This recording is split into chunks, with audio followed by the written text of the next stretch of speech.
I'm Kendra Cook, your host for the DCTV Daily News program out of Dove Creek, Colorado.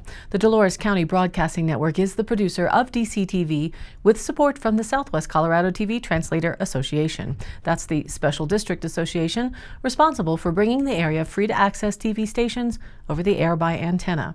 This is a community TV station. If there's a news story or event information that you would like to share, you can call us. The number is 970-677-4119. And you can leave a message.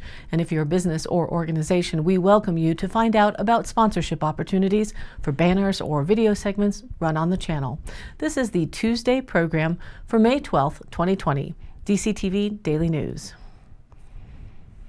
Our local newspaper, which has remained locally owned and operated, is, like all news and TV operations, struggling with the lack of advertising income to support operations. Add to that some additional elements, as they say, supply chain challenges and changes, and adapting and thinking outside of the box is crucial to survival. To this regard, the Dove Creek Press released a letter from the editor to address some changes. Kat Kiesling writes, "As a result of the COVID-19 situation, the press, who prints our newspapers, has shifted our printing to a later day. Their staff was forced to be reduced, and our regularly scheduled day for printing was eliminated. This results in some good news, some bad news, and some better news. The good news is that our deadline is currently more flexible. Our deadline for print copy is now Tuesday at 4 p.m. As usual, any advertisement that is placed in our printed section is placed online and run on our social media platforms free of charge. We have a robust following on Facebook of over 4,000 followers, and our website receives on average 5,000 visitors a week. The bad news is that our newspaper doesn't even get to Dove Creek until Friday night, meaning that our subscribers will temporarily be receiving their newspapers in the mailbox on Saturdays. The better news is that we now have pricing available for social media and online advertising for those who would like to utilize the traction we have for their services, events, and notices. Rates start as low as $5. Be on the lookout for a new rate sheet this week. We are expecting more and more changes in our future for printing. Many newspapers are failing right now, and we are not exempt from that possibility. But we are working very hard to get presses back into the office so that we can bring the color portions of our newspapers in-house, but that is an effort that is still in progress. And if we learn more, or if anything else changes with our deadlines, we will do our best to let you know as soon as we know. We appreciate our community, our advertisers, and subscribers.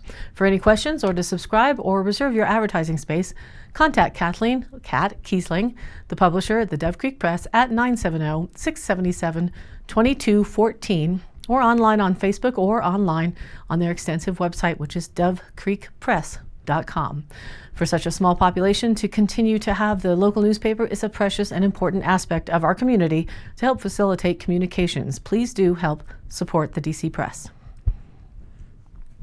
From the Colorado Sun, John Smith photo. Governor Jared Polis on Friday said he believes Colorado can still shut down meatpacking plants where there are outbreaks of the new coronavirus, even after an order from President Donald Trump mandating that they stay open. If they need to be closed again, we are confident that we have the tools to be able to do that, Polis told reporters on Friday. The governor said last week that he wouldn't let Trump's order put Colorado workers' health at risk, and that he was going through Trump's order with a fine-tooth comb. The result of that review, Polis said, is that he believes he still has the ability to regulate the facilities where animals are slaughtered and prepared for sale. Quote, "We found that we really do still have the ability with the county health department and the state health department to be able to have health orders to help keep the workers safe at a facility like JBS if needed," Polis said. That authority has not been taken from us. Polis was referencing the JBS beef plant in Greeley, where an outbreak of coronavirus has sickened 280 workers and killed at least 7. About 2,500 people work at the facility. The plant closed down for about 10 days last month because of the outbreak and drew attention from the White House because of the closure's impact on the national food supply chain, combined with other facilities shutting down. Kim Cordova, president of UFCW Local 7, which represents workers at the JBS plant, said Trump's order, quote, "will only ensure that more workers get sick, jeopardizing lives, families' incomes, communities, and, of course, the country's food supply chain." There have been outbreaks of the disease at 4 other Colorado meatpacking plants as well. 60 workers have been confirmed or have probable coronavirus infections, at the Cargill Meat Solutions facility in Fort Morgan. At least one worker has died. 19 workers have tested positive for the virus at a Denver processing facility owned by Empire Packing Company. 18 workers have tested positive for the virus at the Rocky Mountain Natural Meats, which processes bison in Adams County. 8 workers have tested positive for the virus at the Mountain States Rosen Company, a producer-owned lamb processing plant in Weld County. Stephen Verima, Principal Executive Officer of Teamsters Local 455, which represents the 1,900 workers at Cargill, said the company has been better than others in protecting their employees, but more could be done. Vermeer said that he'd like to see Polis issue an executive order directing meat packing plants to take safety precautions to prevent the spread of coronavirus. Quote, "Give us teeth," that's all he said. They're ordering our folks to work and to not allow any of the plants to close down, but they aren't giving us any teeth to ensure that our workers are going to be safe. Right now, meat packing plants are operating under guidance from the Centers for Disease Control and Prevention, CDC. We've got to keep pushing for better enforceable rules, Vermeer said. There's not a standard method of best practices for keeping our workers safe that are enforceable. Unfortunately, every company adopts its own rules for its location. Our local cattlemen are tremendously concerned about the long waiting lists for butchering locally and how that will reflect on their losses moving forward as they need to maintain older cows and readjust their herd strategy in the face of lost income. Now let's take a look at some local options that are being discussed. From Reason.com with photo by AP by Bill Greenblatt. The ability of Americans to buy meat in grocery stores is at risk due to serious supply chain issues caused by COVID-19. Though President Donald Trump just issued an executive order last week requiring meat plants to remain open, there are likely too many sick plant workers for the order to prop up the nation's dwindling meat supply. The nation's small farmers and ranchers stand ready to help address these supply shortages. But unless Congress moves quickly to amend, suspend, or repeal a burdensome and ineffective federal law, red tape will prevent that meat from ever reaching grocers or you. Last month, Smithfield, the nation's largest pork processor, announced it was closing its Sioux Falls, South Dakota plant indefinitely due to a massive outbreak of coronavirus among its thousands of plant workers there.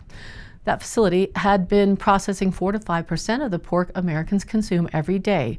Since then, competitors in several states have also been forced to shutter or reduce output at facilities in several states. These massive plants, where livestock are slaughtered and broken down into commercial portions, were created to maximize worker output and efficiency. They were not designed with COVID-19 distancing guidelines in mind. Plant employees often work shoulder to shoulder and at breakneck speeds, processing more than 1,000 pig carcasses an hour, for example. Even as large meat processors face peril, many small local farmers and ranchers, including those who raise high-quality grass-fed cattle, report brisk business in direct-to-consumer on-farm sales, while those farmers and ranchers would be happy to sell meat to grocery stores, allowing grocers to keep shelves stocked. A decades-old federal law stands in the way. That law, the Wholesome Meat Act, which Congress passed in 1967, requires all commercially available beef and pork to be slaughtered and processed either in USDA-inspected facilities or in state facilities that enforce processes, quote, equal to federal rules. The law, which was intended to boost cooperation between the USDA and state governments, applies both to interstate and intrastate sales. Practically, that means a local rancher who wants to sell 100 pounds of ground beef to a local food co-op must follow the same rules as a giant producer that slaughters tens of thousands of hogs or head of cattle each day and then ships their meat to states across the country. It also means that local rancher who wants to sell meat through commercial channels often must bear the expense of sending her livestock hundreds of miles away, even out of state, to be slaughtered. With regulatory and cost burdens so high, many farmers and ranchers instead choose to utilize much smaller local custom slaughter facilities and abattoirs outside of the USDA inspection regime. Those that do so may only sell an interest in a live animal, which forecloses on the option to sell much smaller portions such as steaks to grocers and others. The Wholesome Meat Act, and you have to buy a whole half cow at somewhere near $1,000 to $2,000.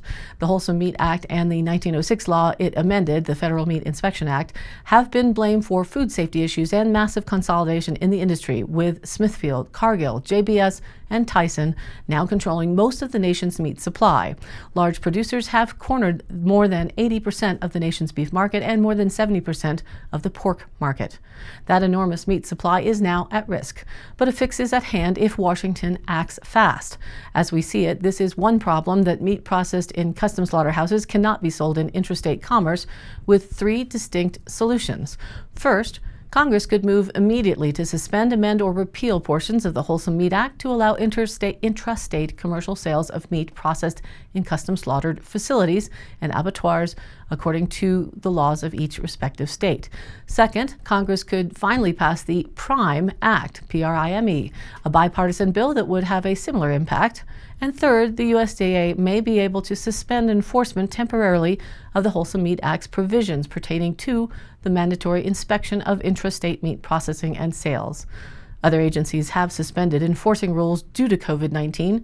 For example, in March, the EPA announced it would suspend enforcement of some pollution regulations due to the pandemic. Suspending enforcement of rules doesn't require a pandemic. Or years earlier, the Obama administration also suspended enforcement of selective rules.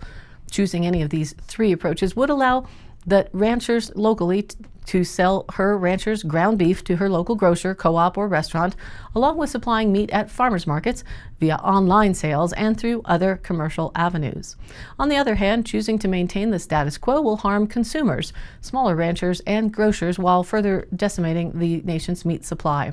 The choice is clear: the integrity of our food supply demands quick action. And an additional note, the lab-grown meat products are making a push to fill the potential void that this crisis may avail. Cargill is one such interest, with Bill Gates in developing some of that type of manufactured meat products that are not meat. It appears there may be a greater agenda behind some of these strategies. From talking with locals, for the most part, they will not accept the Impossible Burger or near meat products. Hopefully, we will all still have choices in our food sources, but as always, it's wise to have food supplies and perhaps grow your own food this season to can up for next winter if you haven't already. And now let's take a look at the local weather and see how this spring is unfolding in mid-May. Today is sunny with a high near 71 degrees, quite breezy with a southwest wind 15 to 25 miles an hour with gusts as high as 35 miles an hour, which also has triggered a red flag warning on the day. Looking at the gauges from the DCTV weather station, the rain total from Sunday into Monday only shows about 0.005 or 0.006 of an inch. We definitely need a really good, nice, gentle rain. Tonight, mostly clear and a low around 42. Breezy with a southwest wind at 15 to 25 miles an hour.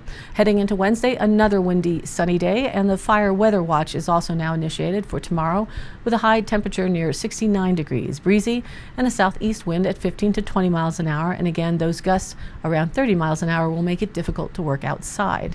Wednesday night, mostly clear with a low around 41, still breezy with a southwest wind 15 to 20 miles an hour, becoming reduced to 5 to 10 miles an hour throughout the night. Then Thursday, mostly sunny and a high near 69. South-southeast winds are light at 5 to 10 miles an hour, becoming southwest in the afternoon, but we could have some gusts as high as 25 on Thursday. Thursday night, partly cloudy and a low around 43 degrees. For Friday, mostly sunny and a high near 72 degrees. Friday night, partly cloudy and a low around 44.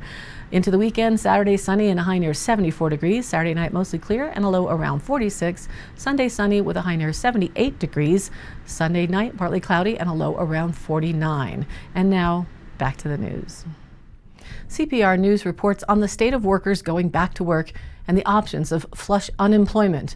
I'm wondering if the living wage supporters are looking at this situation as a trial run. Conflicts between workers and their employers are starting to pile up as businesses reopen in Colorado. About 150 people have refused to return to their jobs, according to reports filed with the Colorado Department of Labor and Employment. Workers and employers are supposed to report job refusals by employees who are receiving unemployment benefits.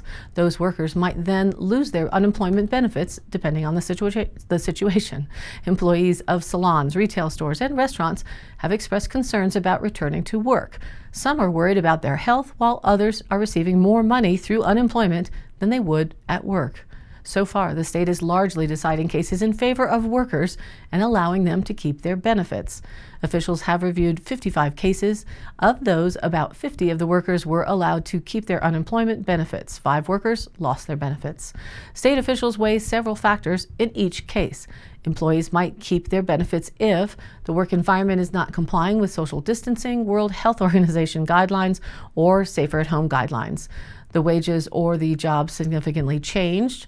The employee is especially vulnerable to COVID-19, including because they are older or immune compromised. The employee is caring for someone with COVID-19. And CDLE doesn't have the authority to inspect workplaces. Rather, quote, we can analyze the facts as presented for both parties, said Jeff Fitzgerald, director of the Unemployment Insurance Division. State officials couldn't immediately say where and in what industries the conflicts were happening. Employees and their bosses can appeal the department's decisions.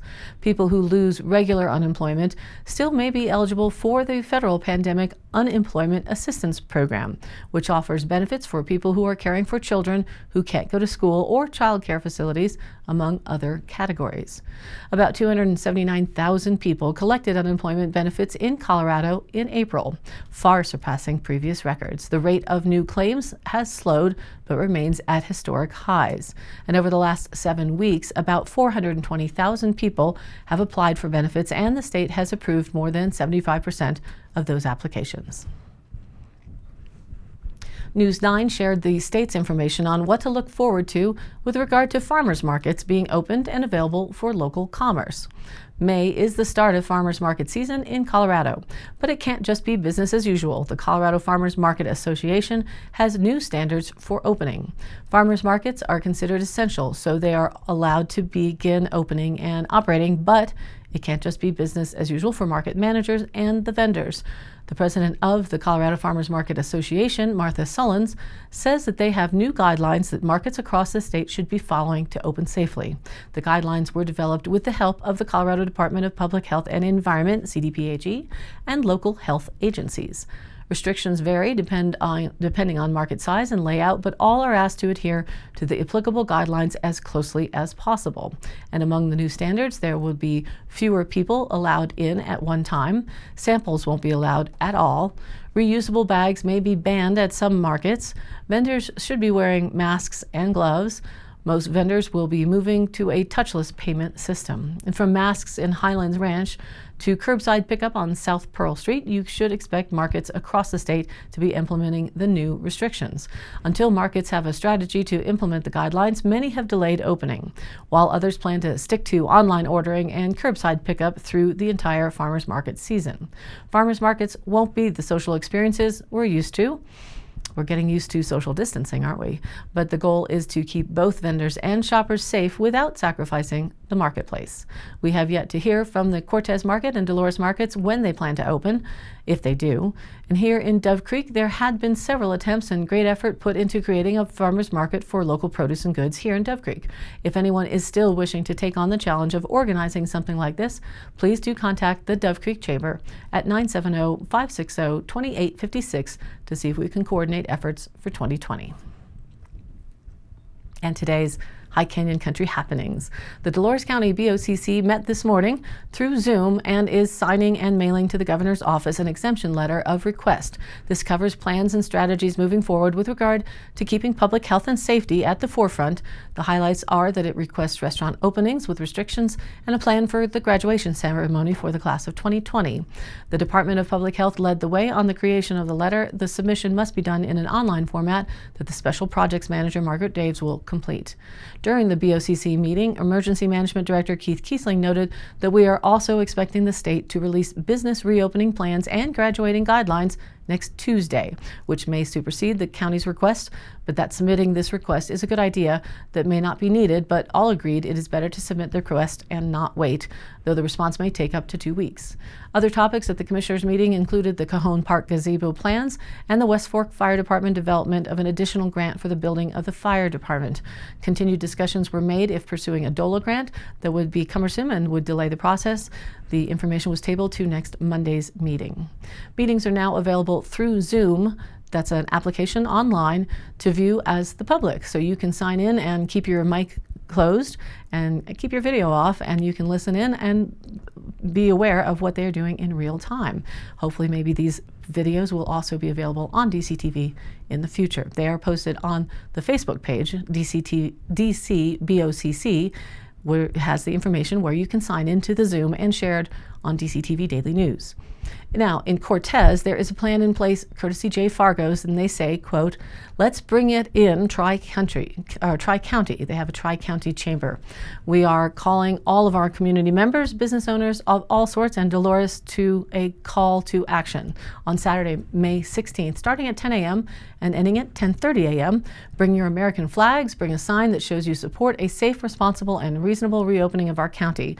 Line every side of Main Street from east to west. We'll start at the intersection of Broadway and Main east to Edith. No location of community member or business will be excluded. Fly out your flags, show your sign of support for responsible and reasonable reopening of our economy and small businesses. No money, no fee, just show your support. Please read the guidelines before you do this. One, they say, please, unless you live in a home together, follow safe distancing at 6 foot. Safe distancing is also to include those that are vulnerable and wish to support this economy in Tri-County. Two, no businesses or community member or even visitor, no matter the location or county, will be excluded.